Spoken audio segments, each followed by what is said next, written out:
TravelWise with Phil Blizzard. News, views and interviews.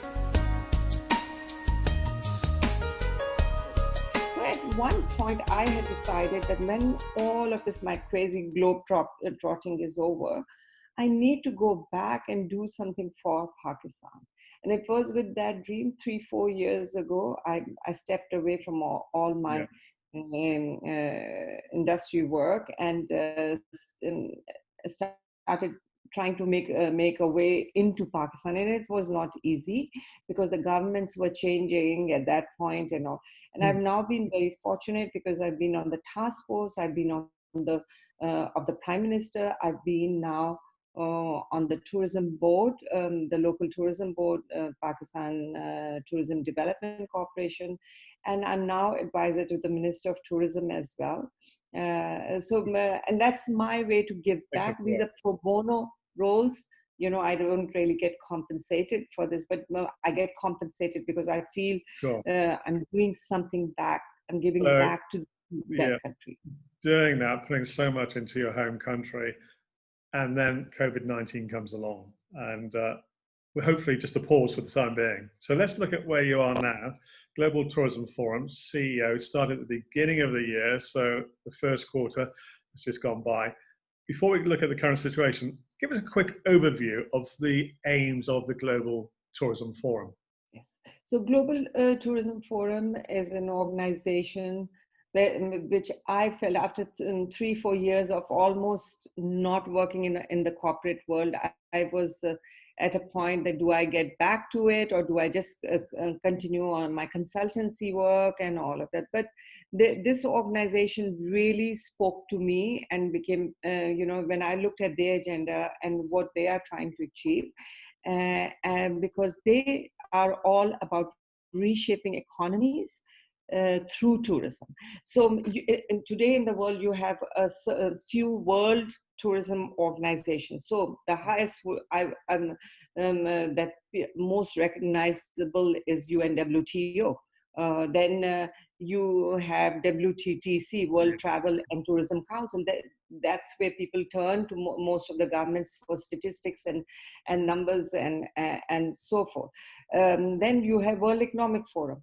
World Tourism Forum is a fairly, if you compare to all of these organizations, is a fairly new organization. It's only about 10 years old, but in 10 years, they've made a lot of progress.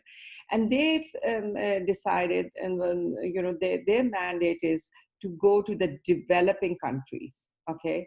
And whereas UNWTO has membership base, and these are all your G20 countries and G7 and so there's a lot of, you've seen now because of COVID, what's happening with WHO, and who is saying what and who's pulling what. So it's a tug of war between these countries.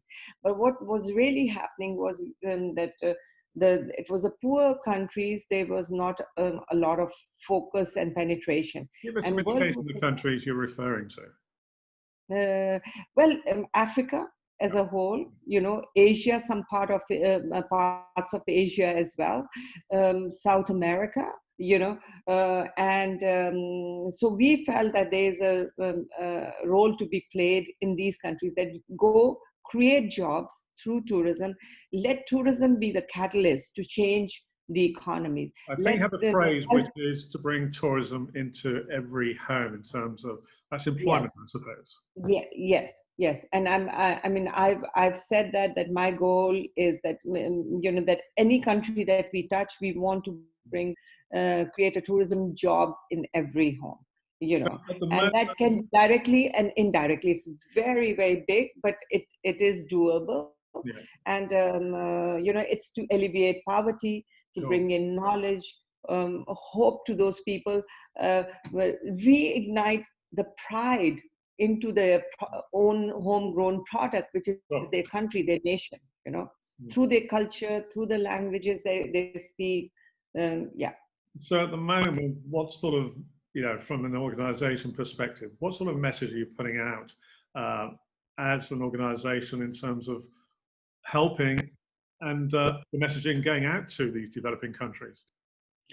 That there are solutions. There's always a solution if you have a focused leadership, okay, and benevolent leadership in some cases, and um, uh, you can make tourism the cornerstone of your economic development agenda and plan, and because if you have tourism and if you get it right, you can get the right amount of FDI, and for every dollar spent you get the bang for your money. You create jobs. It's the easiest, Phil. It's the easiest.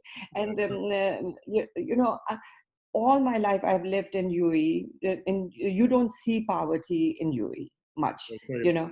Yeah. And so I was kind of shrouded from all of this, protected while growing up. But when I started traveling to Africa, because one of my roles at MCI was I was CEO for Africa, Middle East, and you go into all these countries and you start seeing, and my own country, Pakistan, and you feel that there is a real problem. It's an inherent problem in there. It needs to be put right. And so that's why I joined World Tourism Forum, because then I realized their agenda is very similar to what I want to do. So here I am.